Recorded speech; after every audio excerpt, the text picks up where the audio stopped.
Well, good afternoon, good evening, good morning, depending on where you are in the world. It is November 21st, 2019, and you are listening and watching the Paula's Choice weekly live chat with me, Bryan Barron, the Director of Skincare Research for Paula's Choice.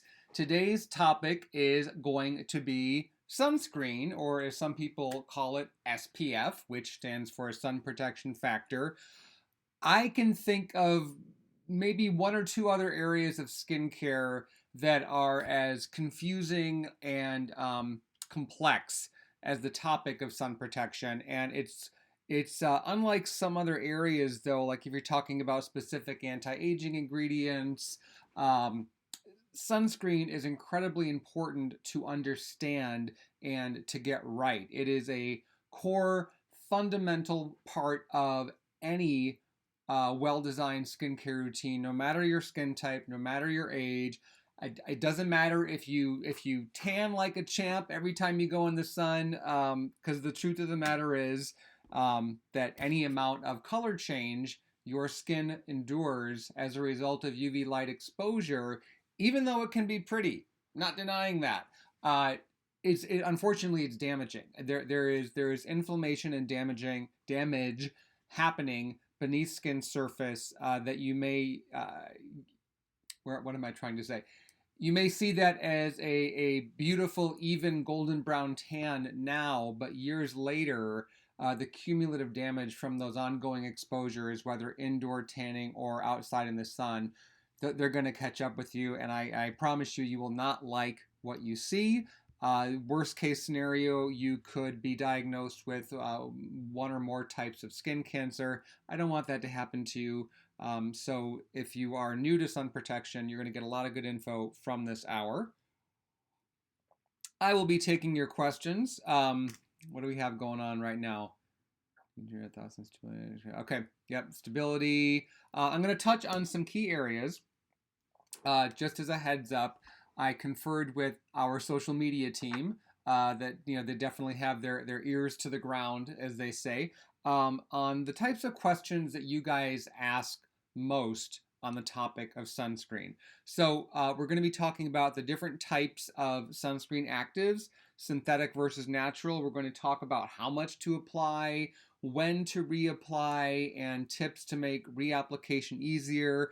Going to be going over the preferred, I don't want to say necessarily the best sunscreen for dry skin and the best sunscreen for acne skin. These will be from Paula's Choice, from the Paula's Choice lineup. There are great sunscreens for all skin types and concerns from different brands, but this is the Paula's Choice chat, so we're going to be talking primarily about the sunscreens that we formulated, because we have quite a few. In fact, we're consistently, when I look at other skincare lines and what they're offering, it's actually really surprising how many come to market without a sunscreen at all, or they only offer one or two, which honestly is limiting, because so much about sunscreen use comes down to how much you like it's the compliancy issue, and getting you that formula whose texture and finish and application is just checks off every box that you have, and therefore you're going to love putting it on. You're going to look forward to using it. It won't feel like a chore. You won't be thinking, oh yeah, the sunscreen step. By the way, before we go much further, because I know this question comes up a lot, when in the skincare routine should sunscreen be applied? And the answer is that sunscreen should always, always, always be the last skincare item you apply. It is okay to move on to makeup after that.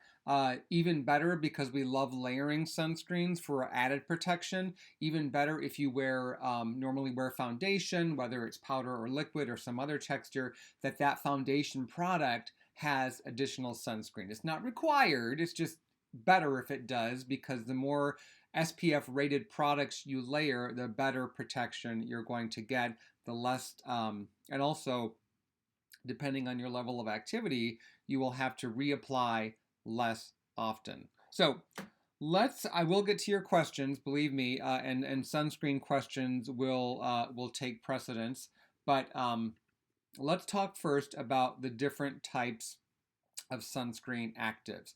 They are commonly divided into two groups: your synthetic actives, which would be avobenzone, oxybenzone, octisalate, octinoxate, basically any approved sunscreen active except the other group, and there's only two in that group, the mineral actives, titanium dioxide and zinc oxide.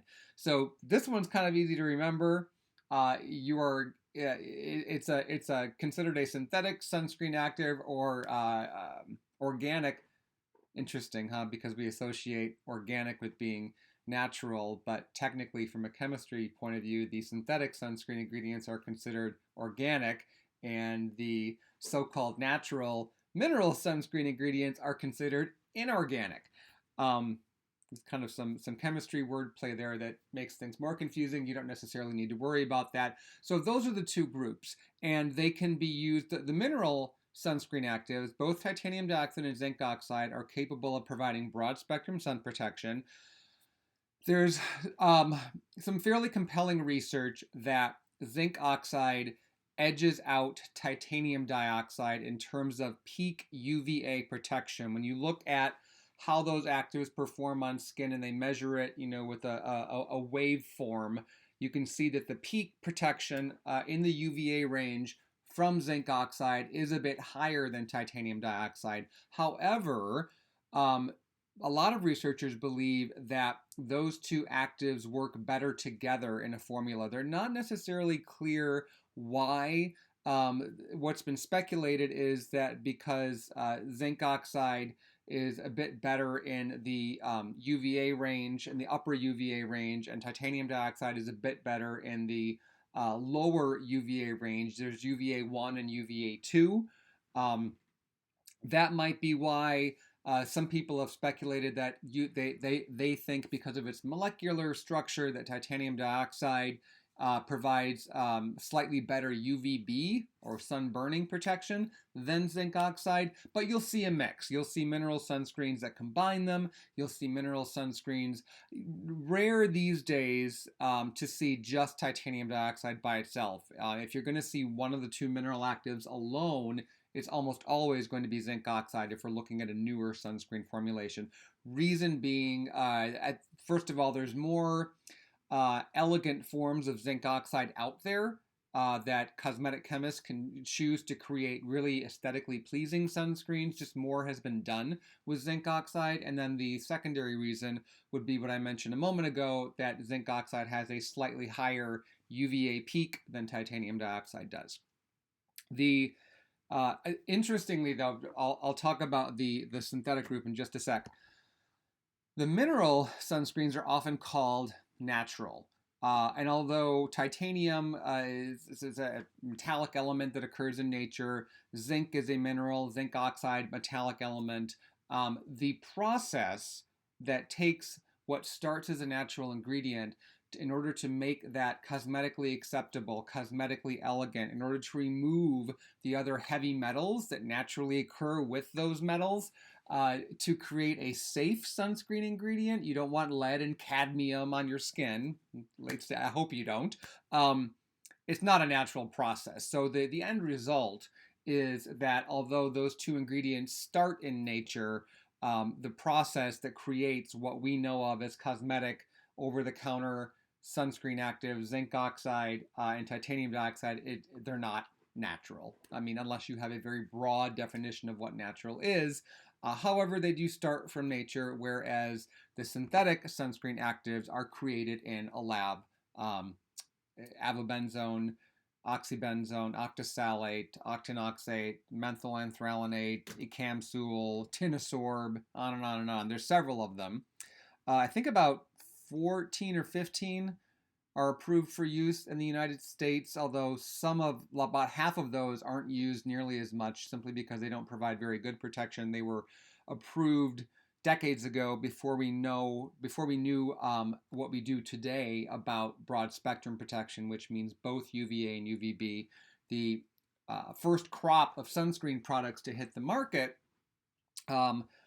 was really about UVB protection, the sun's burning rays. That is what scientists used to believe was the threat.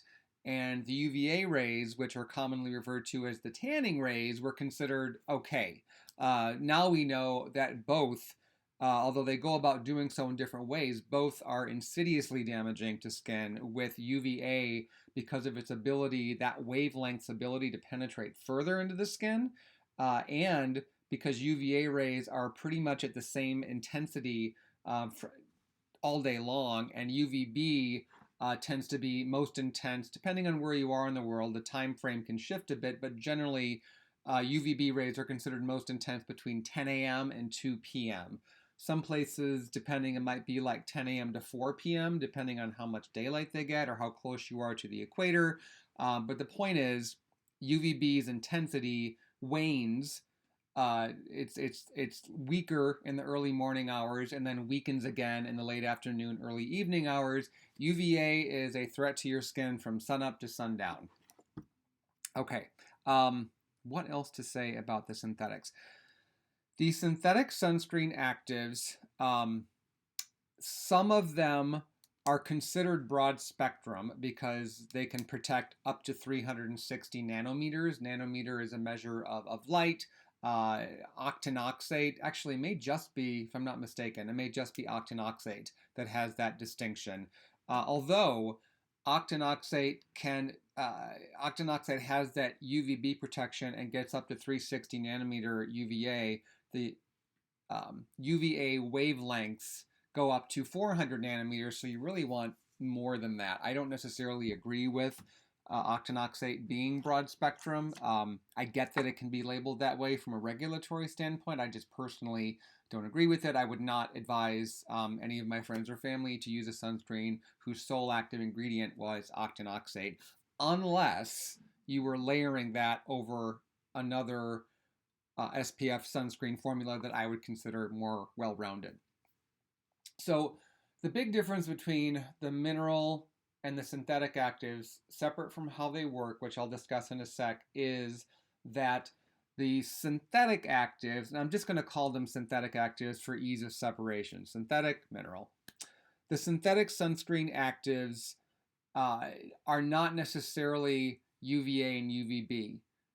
Most of them protect very well in the UVB range, which is 290 to 320 nanometers. And then the UVA range goes from 320 up to 400. 400, as I mentioned a moment ago. So that is why it's rare to see a sunscreen with only one synthetic active, unless it's octinoxate, and we just talked about that. But like, for example, avobenzone pretty much just works in the UVA range. So you would not see avobenzone in a sunscreen formula by itself. It would not be able to provide broad spectrum protection. Your skin would be left vulnerable to the UVB rays. The other distinction between them is that the synthetic sunscreen actives work on skin surface by a chemical reaction that converts UV light as it hits your skin into harmless heat energy that is then dissipated, much the way our bodies give off heat. You know, your body temperature, you know, whether it's 96, 98 degrees is your normal, whatever, you know, you're giving off heat. You don't necessarily feel that, though, unless you've been exerting yourself and your body is working to cool itself down. So it's kind of the same principle with the way those synthetic so-called chemical sunscreens work. UV light hits your skin. It causes a chemical reaction with those sunscreen actives. The UV light is converted to harmless heat before it can damage your skin, and then it dissipates into the environment. The mineral sunscreen actives also worked in that way to a degree, but where they really excel is that they essentially form a physical reflective barrier on skin surface. So as the UVA light from the atmosphere, from the environment, hits your skin, it is bounced back before it has a chance to harm the skin. So there is some of that conversion to heat energy, because not all of the UV light is scattered back. Some of it, you know, because UV light is so pervasive, some of it will try to get through.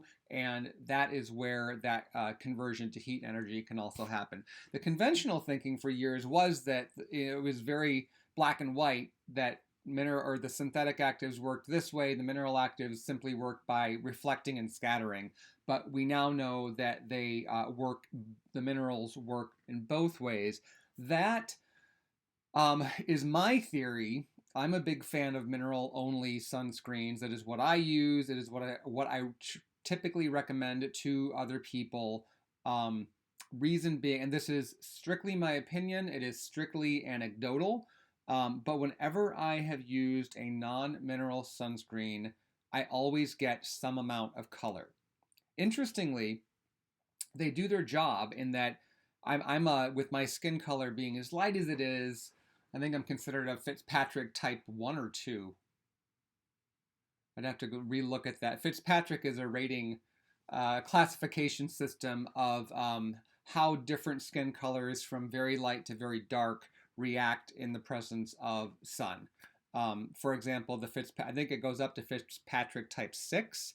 May stop at 5. Someone correct me if I'm wrong, but it's either 5 or 6. And that skin color, if your skin color is that dark, you don't burn ever. You always tan. In fact, because of the depth of your skin tone, because of how much melanin you have, you may not even notice much of a color change in your skin as a response to being in UV light without protection. On the other end of the spectrum, somebody with very fair skin is always going to burn, never tans. I am a burns then tans person. That is how my skin responds to the sun if I'm not wearing sunscreen. When I wear non-mineral sunscreens, which I used to do more often like on my arms, I would see after a period of time, several exposures over days, I would never burn with those sunscreens on, but I would tan. My arms would start to get darker and I would get some freckling, which is definitely a response to UV light getting through. With the mineral sunscreens, I never see a color change in my skin, even on long days outside, even when I'm in a situation where it's a clear sunny day and I'm on the water. So you've got the UV light from above and then it hits the surface of the water and kind of reflects back up. Or if you're on a beach, same thing happens. You kind of get what we call a double whammy of UV exposure. So for that reason, I'm just a fan of the mineral sunscreens, and they're gentler on skin. The chemical structure of a lot of the synthetic sunscreens can be sensitizing for some people, typically more so around the eyes. That's why even if you are a fan of the synthetic sunscreens, maybe they just work better for your skin, or the mineral sunscreens make you break out. We still advise using the mineral type sunscreens around your eyes. And there's some concealers and other like primer type makeup products that you can use, so you don't have to bother with 2 facial sunscreens to get that protection around the eye. Okay, let's go over real quick. I'm going to get to your questions. How much sunscreen to apply, because this is an incredibly confusing topic, and there's all kinds of advice, everything from use a shot glass size amount to we'll put on 1 milliliter per centimeter squared of your skin. Like, who's going to stop and figure that out? And what are you supposed to be in your bathroom with a little dropper? And okay, no, that's 2 drops, it's too much, pull back. Rather than get caught up in some of the equations you'll find online to determine how much sunscreen you should use, and worrying about what if I'm wearing this? How much do I put on if I wear a bathing suit?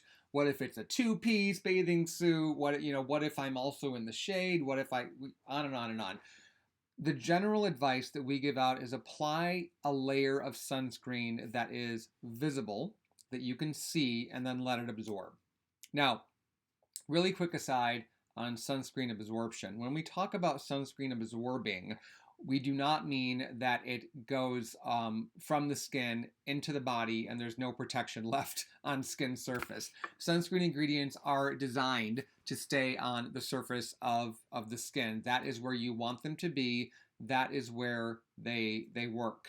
You may have seen the study that the FDA came out with earlier this year that showed that levels of several different sunscreen actives were detected in the bloodstream, I think also in the urine of the study participants. I don't want to get too into detail about that particular study because obviously more research is needed and is ongoing.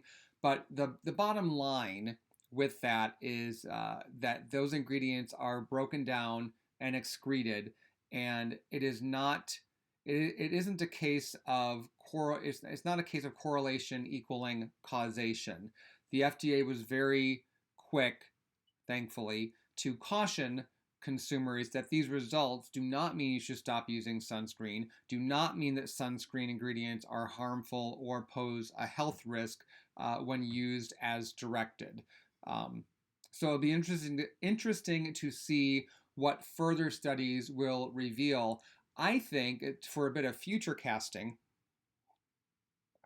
because of the environmental concern some sunscreen actives present to aquatic life, to our waterways, to coral reef, that we will see more and more brands stop using those ingredients and start using mineral sunscreen actives only. And we will also see more ingredient suppliers further refining those mineral active ingredients so that they just keep getting better and better, as in like, almost no white cast, encapsulated in different systems so that they can like work with antioxidants to further enhance skin's defenses. So yes, apply a layer you can see, and then you really only need to reapply if you're swimming, perspiring, toweling off, those those situations, and ideally in those, if that is going to be your activity for the day, you should be wearing a water-resistant sunscreen. They are formulated to stay on skin for a longer period of time when you are submerged or when you're going to be getting reasonably wet all over. So, and that would heavy exercise outdoors on a hot day would definitely count. If you're out there in a tank top and shorts and going on a 5-mile run and it's 90 degrees out, you're going to be wet with sweat from head to toe, and that sweat will have a harder time breaking down a water-resistant sunscreen than a non-water-resistant sunscreen. Does not mean that a water-resistant sunscreen is waterproof. The FDA has disallowed that term because, in truth, no sunscreen, even those with that label, or sweat-proof, were never impervious to those fluids. They would eventually become diluted.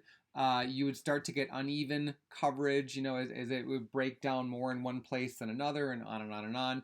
Bottom line being, you need to reapply. No sunscreen's 100% waterproof or sweat-proof.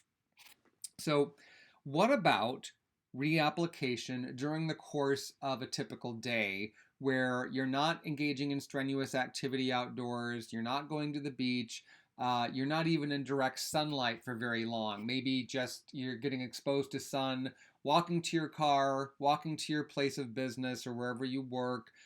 Maybe you go on a walk outside at lunchtime. Maybe your total combined actual UV light exposure is less than an hour in a given day. Do you need to reapply? And the answer is no.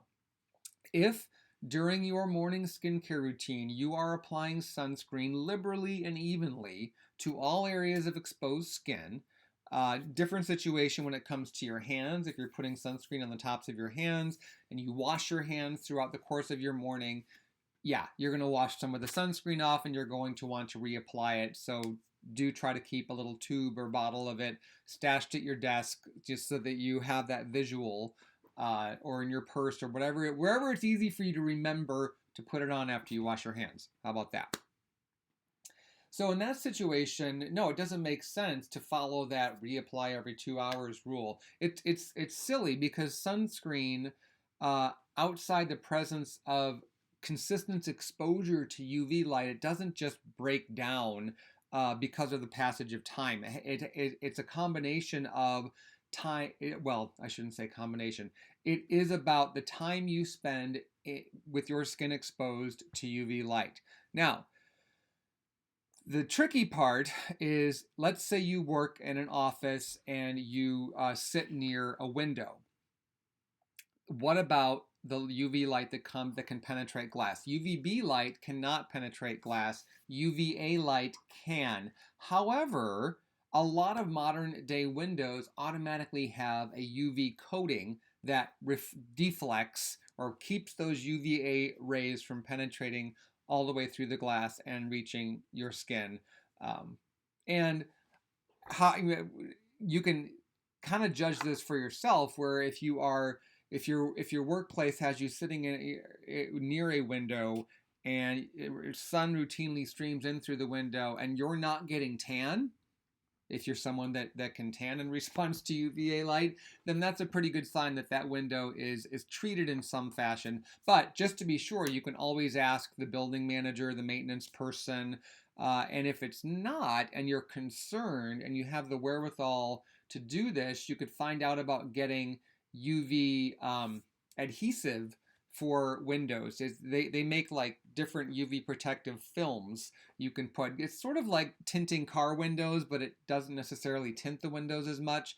But if your office will let you and you're concerned about this, you can put that adhesive up against the window. It doesn't, it's not going to make your office into a cave. It's not like a blackout curtain type thing, but it will help give that extra protection if that's something that you're worried about. And isn't it nice to know that during the course of your day, if you're somebody that wears a full face of makeup, for example, that you put your sunscreen on at 8 a.m., 10 a.m. comes around and got to walk to the bathroom, wash your face, put on the sunscreen again, put on your makeup again. I mean, imagine taking 15, 20 minutes every 2 hours to do that. It's ridiculous. The whole notion of putting on sunscreen, reapplying every 2 hours, and where that kind of became the default recommendation, and why you see that on the drug fact label for sunscreens, is mostly because researchers have discovered that in real world use, most people do not apply enough sunscreen. The SPF factor, as tested on skin or skin samples and then exposed to UV light, there is a very carefully calibrated amount as far as how much they put on, and most people in real world situations of sunscreen use are only applying about half of what they should be. So my general rule in that regard, when I found that out personally, I started putting on more sunscreen. I would do one pass and then I would dispense more, about a dime sized more, and make sure I did an extra pass on the high points of my face, where the UV light is going to hit first.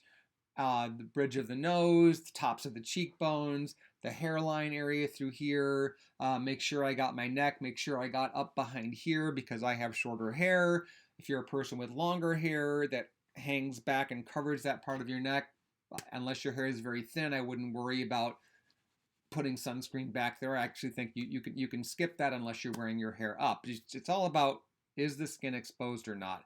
For example, with the clothing I'm wearing today, I don't have any sunscreen on my chest or up here. There's no need for it. The clothing provides enough protection in this type of situation. So let's go to questions. We're at about the halfway mark, and there are quite a few questions piling up. I feel like with this goatee, I am sort of like looking pirate-ish. At least my idea of what a pirate looks like. So, but fear not, it isn't sticking around. I committed to keeping it through the end of the month for Movember, and I'm looking forward to shaving it off. Although it's not, I don't think it looks awful, believe me, but it's an adjustment. Caleb says, need to know your thoughts on stability of organic sunscreen filters available in US versus those in Europe and Asia. So the European Union and some Asian markets, such as Japan, do have a greater array of approved UV filters than the United States. And the research on it is somewhat complicated. Some of those UV filters, like Tinosorb S, Tinosorb M, don't ask me to recite the chemical names for either one of those because they're just 18 syllables, and I don't know. But I could look it up. Tinosorb is the brand name or the trade name. Or even a Capsule or Mexoral, which is the one that Mexoral SX, which is the one that L'Oreal had the patent on for a while. Those there are comparative studies looking at some of those actives against, for example, avobenzone. And the studies have shown that these other actives that are approved in Europe and some Asian markets were more stable and worked better than the conventional UV filters that would work in the same range and are approved for use in the States.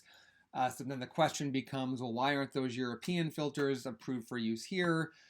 The tricky part is that some of those studies looked at, they did not, it wasn't necessarily apples to apples, because yes, you could say accurately that the Tinosorb active ingredients are more stable in the presence of UV light than avobenzone is. However, what these studies often don't take into account are the ways in which avobenzone can be stabilized in a sunscreen formula. So they may take unstabilized avobenzone in a bland lotion base and compare it to their active ingredient in a bland lotion base, knowing that their active ingredient is just going to be more cosmetically stable in that formula and in the presence of UV light, and then the avobenzone is going to start to break down. What I think consumers need to keep in mind is that, first of all, yes, I agree, it would be great, and I hope it happens soon, that the other markets, the US, Canada, have more sunscreen actives to choose from. I think just like bioactive anti-aging ingredients, the more sunscreen ingredients that cosmetic chemists have to formulate brilliant sunscreens that will meet a wide range of consumer preferences and needs. Therefore, more people will willingly wear sunscreen, not just when they go to the beach, not just when they're on holiday. They'll just willingly put them on year-round because it's so important to skin health, the better. So I am not against the US North American market, for example, approving more sunscreen filters. And yes, I think it's an advantage for the EU and Japan markets that they have more to choose from. And I believe this is also true in Korea. I shouldn't exclude Korea. It just isn't true for every Asian country. So that's my spiel on that. But I wanted to say that given the current roster of active ingredients that are approved for use in the North American market, I don't necessarily think that it is just blatantly deficient. I think more will be great for the reasons I just mentioned, but we have to give our cosmetic chemists credit for taking the active ingredients that are approved for use now and coming up, not just the chemists, but also the raw material suppliers who employ chemists, but for taking those ingredients and recognizing that some of them have deficiencies. No sunscreen active, not even the ones in Europe, are 100% perfect, which is one reason we have so many of them, not just in the US, but also abroad. But these raw material suppliers and these cosmetic chemists that specialize in sunscreen formulations, they have devised workarounds that allow what on the surface can appear to be an unstable ingredient that allow it to work better, longer, to maintain its stability. And where it really comes down to is to pass SPF testing and pass what's referred to as the critical wavelength test, which is necessary if you want your sunscreen to have a broad spectrum claim. And I am very proud that every Paula's Choice product, every Paula's Choice sunscreen or every Paula's Choice SPF rated product passed that test. We would not sell one if it didn't. So, okay. Caleb, I hope that helped. Marcus says, Bryan, with a beard. I'm in shock. Glad I could join for my favorite topic. Let's see. Caleb also says, I know Paula's Choice advocates that there's no need to reapply, I should put my glasses on, throughout the normal day of just wearing sunscreen in an office, but how can this be due to what that we heavily rely on avobenzone for UV protection, but it is highly unstable. I think I already answered that, Caleb. If you're concerned about using avobenzone, then the mineral sunscreens are where to look. I wear a mineral sunscreen every day. My office, where I'm broadcasting from right now, I've got 2 big windows here, 2 big windows here. I keep the blinds open. I love looking out when it's a nice sunny day. I'm not getting tan, not getting burned. And as I mentioned just a moment ago, there's ways that chemists can stabilize avobenzone. There's been a lot done in that area. I think the reason you're seeing fewer sunscreens launching that contain it is has to do with what I talked about a while ago concerning the environmental worry that some of these ingredients present in terms of threats to aquatic life in the oceans. It's a bit, I don't know, I could kind of wax poetic on that topic because there's a hell of a lot of stuff that goes into our waterways that really shouldn't be there. And so I guess it's,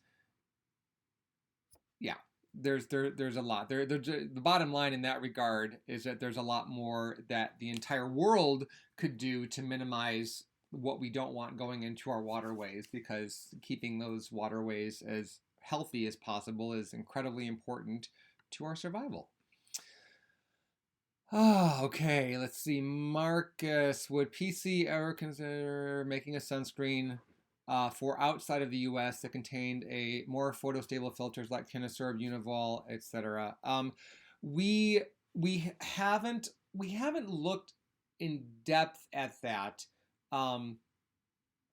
Not to say that we wouldn't, but because the mineral, we're focusing more on formulating sunscreens with mineral actives. Just that's as a new direction for the company. That does not mean that we think that the synthetic actives are bad, but we're trying to anticipate what the consumer demand is going to be for those types of products, because we are huge sunscreen advocates, and anything that we can do on the formulary side to create sunscreens that you'll look forward to using and love the way they feel and love how gentle they are, and on and on and on, the better. Megan says, Bryan, long time no see. Wow, I've missed you. Really, though, so glad I caught this. My 10-year-old daughter, we just found out, has KP all over her face. Any Rex? Thanks so much. Megan, are you sure it's KP and not some type of acne? 10 years old isn't too young for her to be beginning puberty. And that is when, depending on whose statistics you read, anywhere from 80 to 90% of prepubescent and then teenage boys and girls will experience acne. Different severity, of course, depending on the individual. But KP on the face, it's not that it can't happen, it just isn't as common.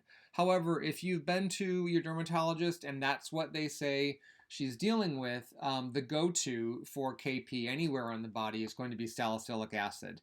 Our weightless body treatment with 2% BHA, that's what I use to keep my KP under control. I get it on my arms and the upper portion of my thighs. And it's funny now that I think about my own experience with that, because I've long been in maintenance mode with the weightless body treatment, and then if I use that a few times a week, my KP it never even shows up anymore. It's not like it's not like I'm just diminishing it. It's gone. It's under control. If I stop using that, I'm sure it would eventually start coming back, because there is a genetic tendency toward KP, and cosmetics can't change genetics. So salicylic acid is the go-to. Let her know that KP anywhere on the body is not about skin being dirty. She does not need to make sure her face is extra clean and wash 6 times a day, morning and evening, cleansing, or just at night. If she's hopefully you've got her wearing some type of sunscreen. Can't start that too soon. So at the very least, facial cleansing at night would be great. but let her know that she shouldn't try to scrub it away. You really can't scrub it away. If anything, using harsh scrubs or being too aggressive with a washcloth or a cleansing brush can aggravate and inflame the KP and make the bumps and the redness and potentially the itching even worse. So she can put the salicylic, that weightless body treatment I mentioned, absolutely fine to use on the face. Nothing in the formula that can't be used on the face. If you prefer using one of our facial BHAs, we have several. And I would encourage you to contact our client services team and discuss which one of those facial BHAs would be best for your daughter to use. But I really think she can get it under control, and then just let her know that this needs to become routine. A lot of younger kids, when they start skincare, and especially if they're dealing with a situation where it's not just healthy skin maintenance, it's problem solution. That's what a lot of kids are dealing with when they first start using skincare, and it's almost always around some type of breakout. And what a lot of them don't realize is that consistency is key. You can, with well-formulated products, and if you're a little bit lucky, you can get near instant results on a lot of breakout type related concerns. Not that they'll be gone right away, but you'll definitely see within a day or two a noticeable reduction. The key is to keep consistent with that product or that routine so that you can keep, as I mentioned a moment ago, I've got my KP in maintenance mode, but I know if I just stop using that product altogether within a matter of time, maybe a few weeks, maybe a month or two, the KP would be back probably in a big way. And I don't want that to happen, so I just keep using it. Because those bumps are not fun. Okay, let's see if we can find some sunscreen questions. Togi says, I use the sunscreens you recommended for my dry acneic skin, Resist SPF 50 moisturizer, and one from Defense Line. I love them both. Thank you. Oh, cool. I love it when my recommendations help people. Well, why else am I doing this, right? Are there any... Marcus says, are there any upcoming SPFs from PC we should know about? To one degree or another, because we are such a sunscreen-centric brand, we've always got something in the works with sunscreen. I can't say more than that at this point because when we're looking at different sunscreen formulas and what we could do and how we could make this different and so on and so forth, because sunscreens are so tricky, there's always a chance that something that we're working on, really excited about, that will literally have to go back to square one. So what I can tell you right now is that in the near future, there are no SPF mineral products or SPF products that are non-mineral launching. But that's not to say that we aren't. We're always working on one type of sunscreen or another as technology evolves, as we're looking at, I was just at a show last month in New York where I met with some suppliers who have been doing some really cool things with zinc oxide that allow brands to use much higher amounts of zinc oxide and get higher SPF ratings, but the formulas are actually really cosmetically elegant. I wouldn't say that they're perfect. I wouldn't say, I did not see anything at that show sunscreen-wise that I was just like, oh my gosh, everyone's just going to love this, and why isn't everybody doing this? I wish that was the case, but like I said, no sunscreen active is 100% perfect. So Lindy, your question about plans for an oil-free SPF mineral product, even better, water sweat resistant one. That might be something that we're looking at. Valerie says, PC Super Light is the best mineral sunscreen on my oily skin, and the tint helps even out my skin tone. I hope PC never stops making this product. There would be riots, Valerie, if we did. In fact, that sunscreen, facial moisturizer with sunscreen that is in our Resist anti-aging line for normal to oily skin is our best-selling facial SPF and has been for quite some time. I know the tint doesn't work for everyone. It doesn't work for me. That's the #1 reason I don't wear that one on my face. However, I use that one quite a bit on my 4-year-old son, whose skin tone is darker than mine. and he loves it. You know, he doesn't try to rub it off. That'll probably change in the future, but for now, he's being cooperative. um, let's see. Oh yeah, yeah. More. We do get requests for the super light because it does have that tint. Interestingly, some people think of that product as a tinted moisturizer, and we never formulated it with that intention. We only added the tint, which is iron oxide pigments, to offset the white cast that the amount of zinc oxide it contains, which is non-nano, leaves on the skin. And but a lot of people use that product as their tinted moisturizer. Between the natural opacity that zinc oxide has and then the iron oxide pigment adding color, you're getting some degree of coverage from that what was just supposed to be a moisturizer with SPF, whose tint was just so people didn't look like The Walking Dead. We took a different approach with the Defense Essential Glow SPF 30, which is also pure mineral, and that one uses a different type of zinc oxide, and it's more micronized. And also, we used some a mica blend to give it more of a dimensional glow. So it almost kind of has a slightly ethereal look on skin, particularly if you have a lighter skin color. That is the one that my husband wears and swears by it. And we go through like a tube of it a month. And I think his skin looks great. His skin looks healthy. So the point I was trying to make there was that even men, even though there's glow to the product, it looks fine on a guy's skin. It doesn't look makeup-y if you're worried about that. Valerie says she's talking to Gabriella. In the winter, she uses the Calm Mineral Sunscreen for oily, which is a nice, lightweight, silky one, matte finish, but it makes me paler. It would do that because it does not have a tint. I think the tinted super light is to stop the white cast. That's exactly right. Agree, more shades would be great. You know, I do keep bringing that up, just so you guys who are asking about it know. I do keep bringing, whenever we have our big product development summits, I do say, what about creating more tints for the super light? So, you know what I think kind of holds us back, though, is that number one is that the tint we have right now pleases far more people than it displeases.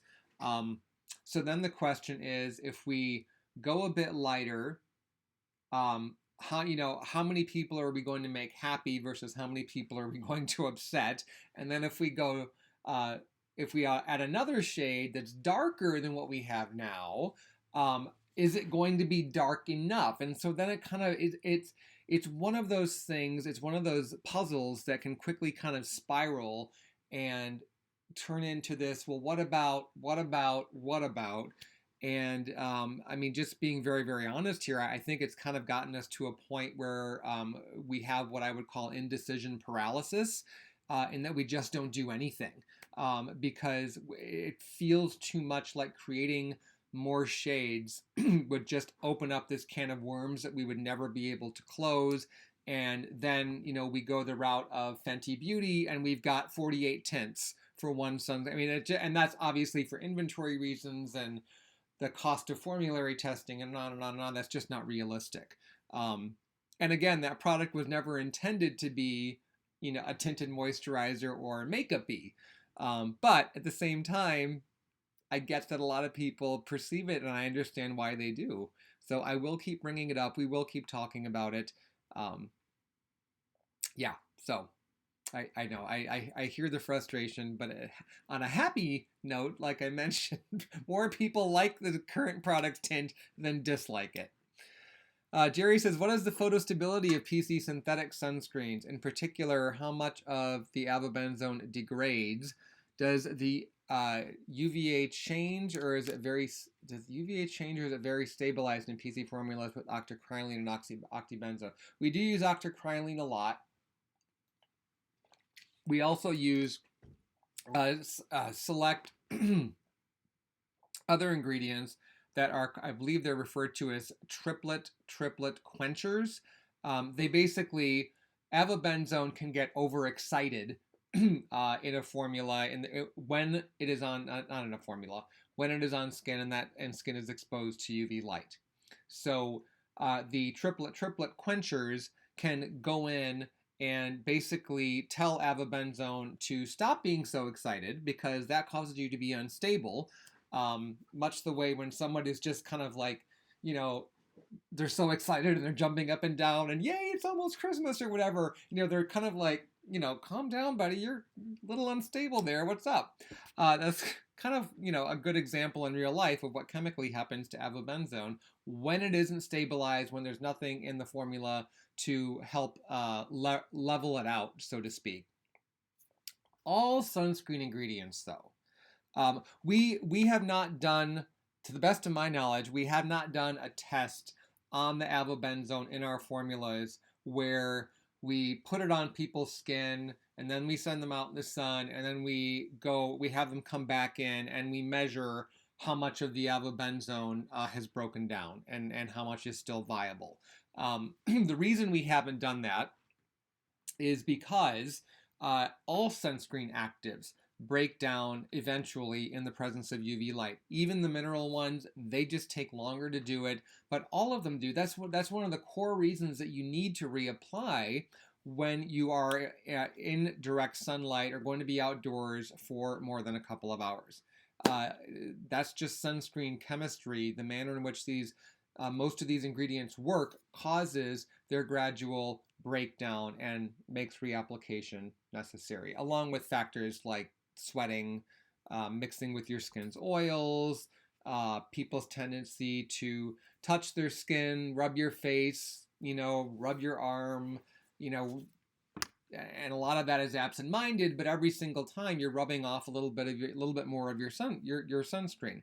What we do, of course, with all of our sunscreens that contain avobenzone is that they all go through the FDA mandated testing to confirm the SPF rating. They all go through stability testing, freeze thaw. They all go through compatibility testing, where we take the formula and we put it in its intended component.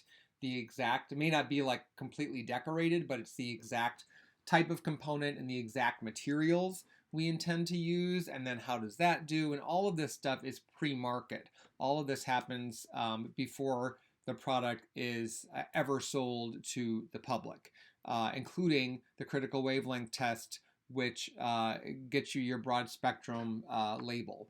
And there are guidelines and rules that you follow for all of those tests that Paula's Choice as a brand can't just come in and say, no, we're paying for these tests, so we want to do it this way.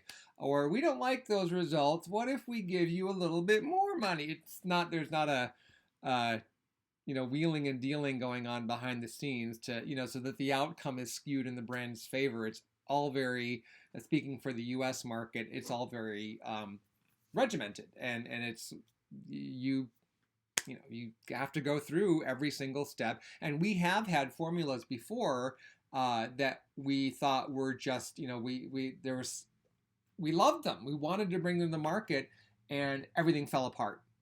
When we did accelerated testing, long-term testing, or they didn't make the SPF, or they didn't meet the water resistance. I mean, there's just been all kinds of stuff that have happened over the years as we've learned the ins and outs of sunscreen formulations. And even when you think you know everything there is to know up to, the current day of sunscreen formulations, you can still get thrown for a loop. And any chemist who has developed sunscreens in the lab or otherwise would agree. Their sunscreens can be a huge headache, but they're also, as I keep mentioning, hugely important. Mogle Parata says, could you please make a gel sunscreen?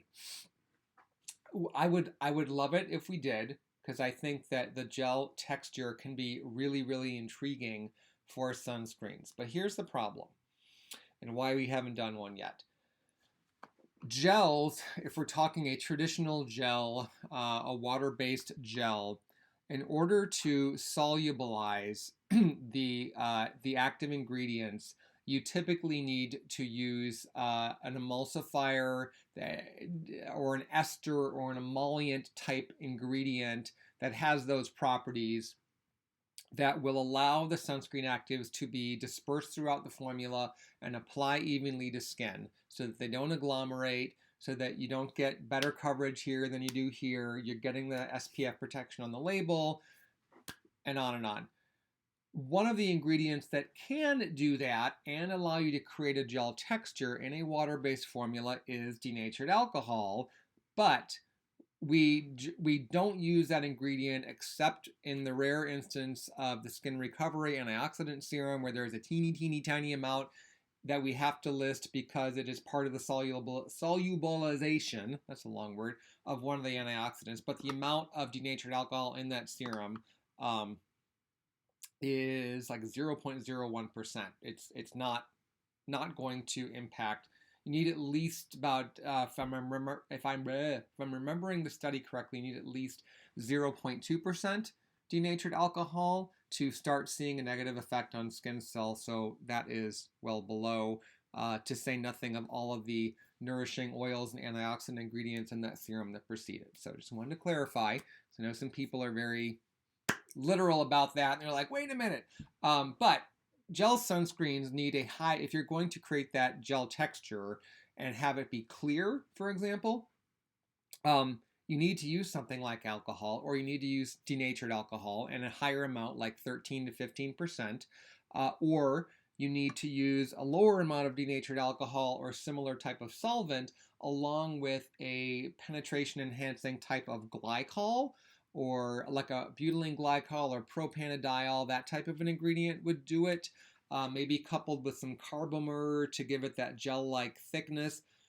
The problem with using those ingredients is that the propanediol and the glycols, for example, is that the amount of those that you have to use to get that texture and get that nice slick gel feel. What would happen with these, particularly the synthetic actives, is that it would increase their penetration into the skin, which increases the likelihood that a person, the user, would have a sensitized response. So there's just, there's a lot of roadblocks that, you know, from a chemistry standpoint, and then based on our formulary principles, that long-winded answer, I know, but that's essentially why we haven't done a full-fledged gel sunscreen. But we've looked at various technologies on that in the past. It would definitely be possible to do more of a cream gel, something that would be more in line with the texture of our skin balancing invisible finish moisture gel. But even with that, I don't think we could do mineral, and I don't know that we would be able to hit a target of SPF 30, which is what we strive for, at least SPF 30. But interesting question, and yeah, you know, for those who've been wondering, that's why we don't have a gel. Will PC bring back barely, this is from Spondana, will PC bring back barely their sheer matte tint SPF 30, or at least a version of it for dry, sensitive skin? The shade range was fantastic on that one. We do not have plans to bring that specific product back, but we've looked at various options for doing that type of product in a new way at some point. So just know that it's being discussed. Have you considered, this is from Hiron, have you considered formulating a moisturizer with ingredients like ethyl hexyl, triazone, chemical UVA, UVB protectants that are commonly used in Korea and Europe? I have not had specific discussions with the team about those, about that ingredient. I suspect that from a regulatory standpoint, we would not be able to do it, but I'd have to double check. I don't know off the top of my head. And was there an add-on there? Oh, okay. Just cross-talk with the gang. All right, let's take one more question, and then we will wrap. We should probably, maybe not right away, but down the road, we'll definitely do another sunscreen themed show, because an hour is not long enough to go over everything there is to know about this topic. And then you guys have just had some fantastic questions. Dortz. Okay, we'll end on this one because I have a story. It's a sad story, but we considered it a successful failure. Dortz is asking, would PC consider an eye cream with SPF? Not only did we consider one, we made one.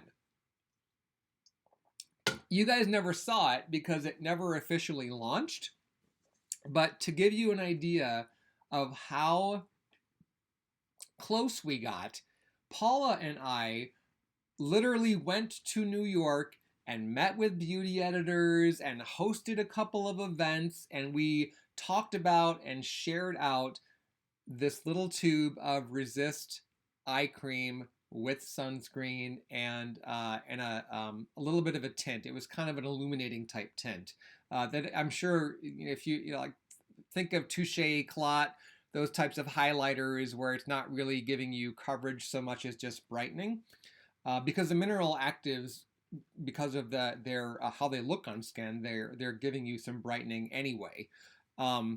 So we got that far where we actually had press samples in decorated components, and we did this before all of the stability testing had been completed and before the final SPF report was available, which is why we weren't selling it yet, because you have to have all of those ducks in a row. In fact, it never got to the point of scaling up and filling. But the people that tried it really liked it. And it was so disappointing and more than a little embarrassing that we had to cancel the project. As I mentioned, you guys never saw it on our website. It was never available for the public to buy because it didn't pass. It didn't cross the finish line with all of the tests that needed to be done. And we did some tweaking with it and went back and forth, and we just couldn't get over that hurdle. So we just basically put it on a definite hold. I would love to revisit that, and I think we will down the road.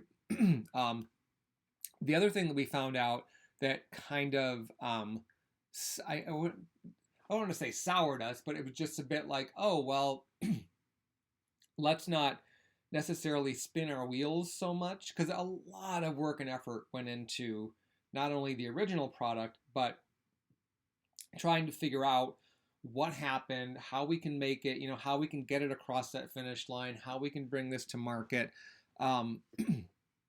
It was a product, though, that we created more because we thought it made sense for the line, and it does. I still feel that way. But what we found out in some pretty extensive surveying of our customers, because we always love getting your feedback, is that that type of a product really wasn't a priority for a lot of our customers. Very small group of them wanted something like that. And so that information, coupled with the uphill battle, so to speak, of going back to the drawing board with this type of formula, is why it's on a definite hold. However, customer desires, needs can change, and so if you are in that group or you want to see Paula's Choice make an eye cream with sunscreen, let us know. Keep asking for it, because we do pay attention to those comments. We pay attention to all the comments, but yeah, let us know if that's what you want to do or want us to do, and we'll reprioritize if need be. But I have gone over. I'm sorry. I can just talk and talk and talk about this topic. And like I said, you guys have just been asking some great questions today, and I'm seeing a lot of new names, which is awesome. So thank you for joining. I will be back not next week because it's a holiday. It's U.S. Thanksgiving. So this will be my last Thursday live chat for November. We'll pick it up again in December. So to all of you out there who celebrate the Thanksgiving holiday, have a joyous one. Make the most of the time with family and friends, whomever they may be. And I will see you soon. Good night.